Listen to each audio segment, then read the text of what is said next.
গত ১ বছর বাংলাদেশে আসলেই হতাশার জায়গা তৈরি হয়েছে। জয় মামুন, আপনি বলুন আমাকে যে আমি ভুল দেখছি, আমি ভুল বুঝছি, আমি যেই কষ্ট বেদনা পাচ্ছি এটি ভুল, আমাকে বলুন এটি। আমি খুবই খুশি হতাম যদি আপনি যা বলেছেন সেগুলো ভুল হতো, বা আপনার ধারণা, আপনার বোধ, আপনার দেখা, আপনার অনুভূতি ভুল হতো। কিন্তু আমি খুবই দুঃখের সঙ্গে বলতে চাই যে আপনি ভুল দেখছেন না, এবং আমরা বাংলাদেশের মানুষ, পৃথিবীর যেই প্রান্তেই থাকি না কেন, আমরা বাংলাদেশের মানুষ, আমরা বাঙালি, আমরা বাংলাদেশি, যেভাবেই আমাদের পরিচয় আপনি দেন না কেন, বাংলাদেশকে আমরা তো আমাদের অন্তরে ধারণ করি।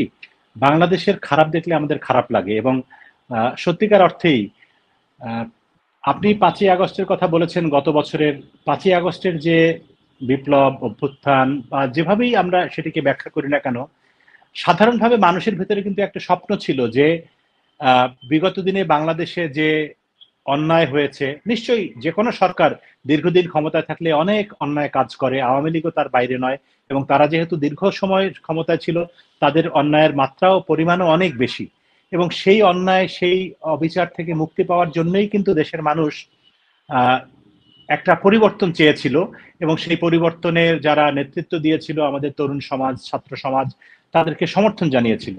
কিন্তু আমরা দুঃখের সঙ্গে লক্ষ্য করছি যে 5ই আগস্টের দুপুর থেকেই, যখন তখনকার প্রধানমন্ত্রী শেখ হাসিনা দেশ ত্যাগ করলেন, তারপর থেকেই বাংলাদেশে যে একটা অবিচারের সংস্কৃতি তৈরি হলো, মবের সংস্কৃতি তৈরি হলো, অন্যায়ের সংস্কৃতি তৈরি হলো, সেই সংস্কৃতি থেকে আমরা প্রায় 1 বছর হতে চললো, আমরা সেখান থেকে বের হতে পারিনি। এবং গণভবনে বা সংসদ ভবনে হামলা করার ভিতর দিয়ে যে অপসংস্কৃতি বাংলাদেশে শুরু হয়েছিল, সেটি এখন আরো বহু গুণে শাখা প্রশাখা মেলে অনেক বড় হয়েছে। এবং এখন আমার তো মনে হয় যে যে কোনো নাগরিক, মানে আমি মানে পজিটিভ অর্থে বলছি না, নেগেটিভ অর্থে, যে কেউ মনে করে যে আপনার সঙ্গে আমার শত্রুতা আছে, আপনাকে আমি রাস্তার মধ্যে পিটিয়ে মেরে ফেলতে পারবো, এই জন্য আমাকে কোনো ধরনের বিচারের মুখোমুখি হতে হবে না, আইনের মুখোমুখি হতে হবে না, বা কোনো জবাবদিহিতার জায়গা বাংলাদেশে নেই। তো এই যে সংস্কৃতি বাংলাদেশে তৈরি হয়েছে, এটির জন্য তো আসলে আমাদের ছাত্র যুব সমাজ বা আমাদের সন্তানরা জীবন দেয়নি, প্রাণ দেয়নি, বা এই নতুন বাংলাদেশের আন্দোলন করেনি। সেই জায়গা থেকে আমি বলবো যে গত 1 বছর বাংলাদেশে আসলেই হতাশার জায়গা তৈরি হয়েছে। আমি কোনো আশার জায়গা এখানে দেখছি না। এটুকুই আমার প্রাথমিক বক্তব্য। আমি আজকে আমি ঢাকা বিশ্ববিদ্যালয়ে সহ বাংলাদেশের বিভিন্ন জায়গায় বিক্ষোভ দেখছি। আমি একটু আপনাদেরকে দেখাই, এখনো চলছে এই বিক্ষোভ গুলো। হ্যাঁ, এটি চলছে, এটি ছাত্র দল, জাতীয়তাবাদী ছাত্র দল এই মিছিলটি ঢাকা বিশ্ববিদ্যালয়ে করছে, এই মুহূর্তে চলছে। আমি যেটু দেখেছি, আমি জগন্নাথ বিশ্ববিদ্যালয়ের মিছিল চলছে, আমি দেখেছি। আপনারা দেখতে পাচ্ছেন জগন্নাথ বিশ্ববিদ্যালয় এই মুহূর্তে চলছে এটি। আমি আরো ঢাকা বিশ্ববিদ্যালয়ের যে সকল শিক্ষক দর্শক যে যেখান থেকে সরাসরি সম্প্রচারটি দেখছেন, এটিও ঢাকা বিশ্ববিদ্যালয়ে, জগন্নাথ বিশ্ববিদ্যালয়ে চলছে, বিভিন্ন জায়গায় প্রতিবাদ চলছে। কিন্তু এই প্রতিবাদগুলো দেখে আমি আশান্বিত হতে পারছি না। কারণ আমার অভিজ্ঞতা থেকে আমি দেখেছি যে গত আসিয়া নামের 6 বছরের শিশুটি যখন ধর্ষিত হলো, সারা বাংলাদেশ উত্তপ্ত হয়ে উঠলো। কিন্তু পরে দেখলাম যে যারাই এই প্রতিবাদে অংশ নিয়েছে, তারা আসলে একটা প্রলেপ দিতে চাচ্ছে এই যেই ঘটনাগুলো, দুর্ঘটনাগুলো ঘটছে, যে অপরাধগুলো সংঘটিত হচ্ছে, তাকে একটা প্রলেপ দেওয়ার চেষ্টা করছে। গত 16 বছর কি হয়েছে, মানে এটি যেমন বলে একটা লেবেলাইজ করা হয়েছিল, এখন এক একটি ঘটনা ঘটে। ধরেন আমারই লোক আমার বাম হাত অপরাধ করবে, আমার ডান হাত গিয়ে চিকিৎসা দেবে। এই যদি হয় প্রবণতা, এই যাদেরকে আমি দেখালাম যারা এখন বিক্ষোভ করছে, এই বিক্ষোভ দিয়ে কি এই যে অপসংস্কৃতি বাংলাদেশে শুরু হয়েছে, তার প্রতিকার কি হবে? না, হবে না। ধন্যবাদ আমাকে জানানোর জন্য। আপনি বিক্ষোভ কার বিরুদ্ধে করছেন এই বিষয়টা যদি না বোঝেন, তাহলে ওই বিক্ষোভের কোনো মানে দাঁড়ায়। আপনি আজকের এই দৃশ্যটা নিশ্চয়ই দেখেছেন, পুরান ঢাকার একজন ব্যক্তিকে কিভাবে, কি নৃশংস, আমি সেই বিবরণ দেওয়ার সাহসটুকু পাচ্ছি না। এবং আমি অবাক হয়েছি যে যারা এই ঘটনাটা ঘটাচ্ছে তারা তো সন্ত্রাসী, খুনি। আশেপাশের মানুষগুলো দেখবেন খুব খুব খুব রিল্যাক্স মুডে হেঁটে হেঁটে চলে যাচ্ছে, সবাই যার যার কাজ করছে। যার মাথায় বোঝা সে বোঝা নিয়ে যাচ্ছে, যেভাবে ছিল, মানে মনে হচ্ছে এটা একটা খুব স্বাভাবিক ঘটনা। হত্যা, খুন, ধর্ষণ যে দেশে এখন স্বাভাবিক, যে দেশে মানুষ হত্যা, ধর্ষণ এগুলোকে প্রতিবাদ করতে এখন খুব একটা উৎসাহ পাচ্ছেন। আপনি আসিয়ার কথা বলছিলেন, তারপরে কতগুলো ঘটনা আপনাকে প্রশ্ন করলে আপনি বোধহয় তার 10% বলতে পারবেন না, কারণ এত বেশি ঘটছে, আপনি কোনটা রেখে কোনটা করবেন। প্রতিবাদ যদি করতে হয়, প্রতিবাদ করতে হবে কার বিরুদ্ধে? সরকারের বিরুদ্ধে, কারণ সরকার পুরোপুরি ভাবে ব্যর্থ। ডক্টর মোহাম্মদ ইউনূস কোনো বক্তব্য এইসব বিষয়ে রাখছেন? উনি বক্তব্য রাখবেন, নির্দেশ দেবেন, নিয়ন্ত্রণ করবেন, এটা ওনার দায়িত্ব। দায়িত্ব না পারলে দায়িত্ব ছেড়ে দেবেন। টালবাহানার তো কোনো মানে নেই। আমরা সবাই আহত, ইলেকশন হয় না, বাংলাদেশে ইলেকশন হয় না। এখন ইলেকশন হবে, ইলেকশন তো দূরের কথা, এখন মানুষ বাঁচবে কিনা? আপনি কি মনে করেন এই সরকার ইলেকশনের ঘোষণা দিলে নিয়ন্ত্রণ করতে পারবে? বিএনপি যে ঘটনাটি আজকে ঘটিয়েছে, পাথর দিয়ে দিয়ে যেভাবে, এই ঘটনাগুলোর মানে অতীতটা কি? কোথা থেকে বিএনপি এটা শিখেছে? আওয়ামী লীগ মানুষের উপরে জুলুম করেছে, নির্যাতন করেছে, কোনো সন্দেহ নেই। বিএনপি কি আওয়ামী লীগের কাছ থেকে এগুলো শিখেছে? মানুষকে দেবে কি? ইলেকশন হওয়ার সময় তারা তাদের যে শিক্ষা, তাদের যে চর্চা, চাঁদাবাজি, ডাকাতি, গুন্ডামি এমন কিছু নেই যে তারা করছে না। তাদের এই চর্চার বহিঃপ্রকাশ তো আমরা দেখবো ইলেকশনের ঘোষণা দেওয়ার পরে। আপনার কি মনে হয় যদি কোনো দেশ ফাংশন করে তাহলে এই কাজগুলো কেউ করতে পারে? এতটা দেখবেন, যারা এই আক্রমণটা, মানে আজকের ঘটনাটাই দেই, কারণ কালকে এটা আবার আমরা ভুলে যাব, কালকে এই ঘটনা থাকবে না, আরো নতুন কিছু আসবে। আজকেরটাই উদাহরণ থাকুক। পুরান ঢাকার ওই ঘটনাটা দেখলাম, যারা মারছে একের পর এক ওই ব্যক্তির বুকের উপরে দাঁড়াচ্ছে, ইট, বড় বড় ইটের চাকা তো আছেই। তারা কি স্বাধীন? তার মধ্যে কোনো ভয় ডর নেই যে পুলিশ আসবে, আমি চলে যাই, আমার তো কাজ হয়ে গেছে না। তারা মানে উৎসব বানিয়ে ফেলেছে। এই উৎসবের দায় অবশ্যই ইউনূস সরকারকে নিতে হবে, এবং যদি কেউ আন্দোলন করেন, যারা করছেন তাদেরকে ওই, আপনি তো সমুদ্রের মাঝখানে গিয়ে একটা বালতি নিয়ে নৌকার এদিক থেকে পানি নিয়ে ওদিকে দিলে আপনার কষ্ট হবে, আমি দেখে সেটা ব্যথিতই হব, রোদের মধ্যে আপনি খুব কষ্ট করছেন, কিন্তু এটা কোনো আউটকাম নেই। আপনি সন্ত্রাসীদের বিরুদ্ধে করছেন, সন্ত্রাসী তো ঘরে ঘরে সন্ত্রাসী এখন। আমি মনে করি আন্দোলন যারা করছেন তাদের কোনো লক্ষ্য উদ্দেশ্য আমি দেখতে পাচ্ছি না।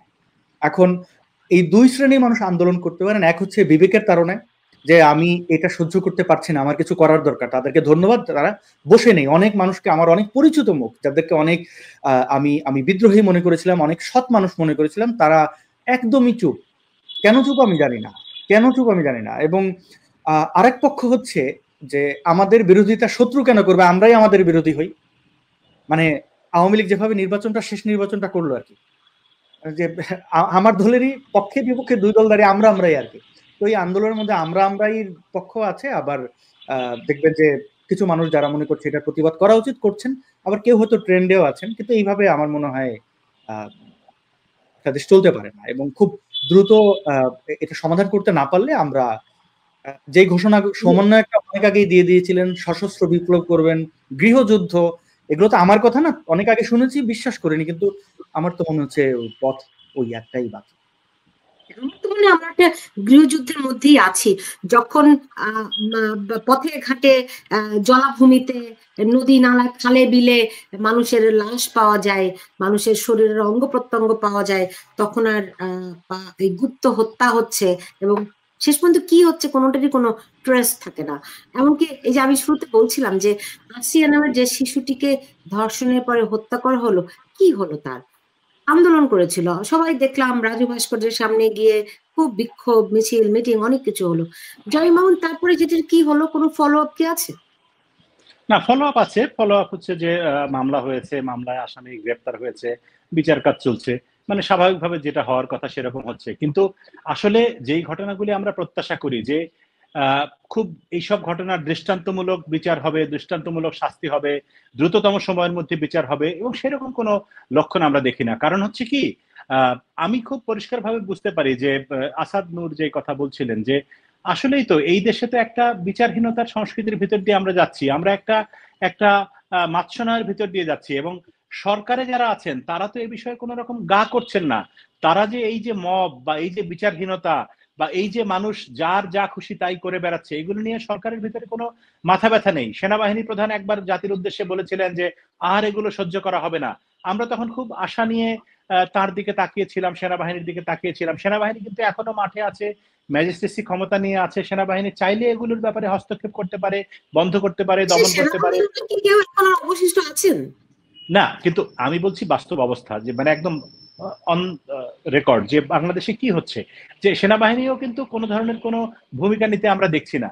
তো সেই জায়গায় এই যে বিচার হচ্ছে, মানে বিচারহীনতার ভিতর দিয়ে আমরা যাচ্ছি, এবং মানুষ মনে করছে, যে আমি শুরুতেই যেটি বললাম, যে আপনার সঙ্গে আমার শত্রুতা থাকলে আপনাকে আমি রাস্তাঘাটে যেখানে খুশি মেরে ফেলতে পারবো, পিটিয়ে মারবো, আপনার ঘরে গিয়ে আগুন দেবো, বুলডোজার দিয়ে বাড়ি পুড়িয়ে ফেলবো, বাড়ি ভেঙে ফেলবো, কেউ আমাকে কিছু বলতে পারবে না। এই যে জায়গাটা, এই ব্যাপারে সরকারের ভূমিকা কি, সেটি খুব গুরুত্বপূর্ণ, যেটি আসাদ নূর উল্লেখ করেছিলেন। সরকারকে আমরা দেখি যে নির্বিকার, সরকার এ বিষয়ে কোন রকম মনোযোগী দিচ্ছে না। সরকারের প্রধান দায়িত্ব দেশে আইনের শাসন বিরাজমান রাখা, দেশের নাগরিকের জন্য সুশাসন নিশ্চিত করা, নাগরিকের জানমালের নিশ্চয়তা বিধান করা হচ্ছে প্রাথমিক দায়িত্ব। তারপরে গিয়ে আপনি আসেন সংস্কার, তারপরে অপরাধীর বিচার, নির্বাচন, এগুলো তার পরবর্তী দায়িত্ব। প্রথম কথা হচ্ছে যে যারা বাংলাদেশের নাগরিক, প্রত্যেকটা নাগরিকের সমান অধিকার, সমান প্রফেসর ইউনূসের অথবা ডক্টর কামাল হোসেনের অথবা বেগম খালেদা জিয়ার কিংবা আপনার আমার নাগরিক হিসেবে আমাদের প্রত্যেকের এক ভোট, এবং আমরা সমান মানবাধিকার নিয়ে এই দেশে জন্মগ্রহণ করেছি, এই দেশে বসবাস করি। কিন্তু এখন সরকার সেই বিষয়ে একদমই নিশ্চুপ, এবং সরকার সাধারণ মানুষের যে এই অধিকারহীনতা, সেটি নিয়ে তাদের কোনো মাথা ব্যথা নেই। তারা বরং অনেক বেশি ব্যস্ত হচ্ছে সংস্কার নিয়ে, এবং সরকারের যারা স্রষ্টা, যারা সরকারকে গদিতে বসিয়েছেন বলে দাবি করেন সেই আন্দোলনকারী ছাত্র সমাজ, তাদের বক্তব্য হচ্ছে যে সবার আগে সংস্কার হতে হবে, তারপরে নির্বাচনের আলোচনা হবে। তার মানে হচ্ছে যে সরকার সংস্কারের দিকে যত বেশি মনোযোগী, অন্য কোনো দিকেই এত বেশি মনোযোগী না। হ্যাঁ, মনোযোগী বিচারের দিকে। শেখ হাসিনা এবং ওই সময় তার সরকারে যারা ছিলেন, যারা অপরাধী, তাদের বিচার নিশ্চয়ই হতে হবে। শুধু তো শেখ হাসিনার বিচার না, ওই সময় কেন, আজকেও যারা অপরাধ করছে প্রত্যেকের বিচার হওয়া জরুরি। কিন্তু বিচারের আগে তো ভাই, না, আমার কথা হচ্ছে বিচার তো পরে করবেন আপনি, আগে যাতে আরেকটা অপরাধ না ঘটে সেই ব্যবস্থাটা তো আপনি নেবেন। আগে যে অপরাধ ঘটেছে সেগুলোর বিচার আমরা নিশ্চয়ই চাই, সেই বিচার হবে। ৭১ সাল থেকে শুরু করে আজকে পর্যন্ত বাংলাদেশে যত অপরাধ হয়েছে প্রত্যেকের বিচার হবে। কিন্তু আর যাতে কোনো অপরাধ না ঘটে, আর যেন কোনো মানুষকে পুড়িয়ে মারা না হয়, আর যেন কোনো মানুষকে পাথর মেরে হত্যা করা না হয়, যাতে কুপিয়ে হত্যা করা না হয়, বিশ্বজিতের মতো ঘটনা আর না ঘটে, সেই ব্যবস্থাটা তো নেওয়া সরকারের দায়িত্ব। কিন্তু সরকার তো সেখানে চরমভাবে ব্যর্থ হচ্ছেন প্রতিনিয়ত, এবং সরকারের সেদিকে কোনো মাথা ব্যথাও আমরা দেখছি না। এটাই হচ্ছে সবচেয়ে বড় আক্ষেপের জায়গা বা কষ্টের জায়গা।